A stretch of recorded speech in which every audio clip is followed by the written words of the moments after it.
આપણે અહીંયા લગ્નમાં પીઠીનો રિવાજ એટલે પહેલા તો જૂના કપડાં પહેરીને પીઠી ચોપડી દેતા તો સસ્તામાં પતી જતું, પણ હવે તો નવું અપડેટ આવી ગયું છે હલ્દી રસમ. અને આ હલ્દી રસમની અંદર ઘરની લેડી ડોન પીળી હાડી પહેરે, પીળું પર્સ, પીળા ચંપલ, પીળી બંગડી, નેર પોલિશ પીળી અને માથાનો ચાંદલો પીળો.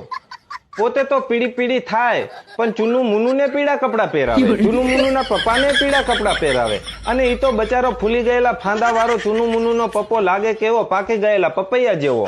મંડપમાં આમથી આમ ડાફેડા મારતો હોય ને જેના સામું જોવે એ બધા પીળા. છોકરાના લગ્ન હોય તો લાડો પીળો, છોકરીના લગ્ન હોય તો લાડી પીળી, એની માં પીળી, એનો બાપ પીળો. લગ્ન વાળા તો પીળા હોય પણ આવેલા બધા મહેમાને પીળા. મંડપ આખો પીળો, ખુરશી પીળી, સ્ટેજ પીળું, ફૂલે પીળા અને ડેકોરેશન પીળું, જાણે રાયડાનું ખેતર. બધા પીળા અને વાંઢા આવું જોવે એટલે એમને બચારાને લેવા દેવા વગરની પીળા. Download ShareChat.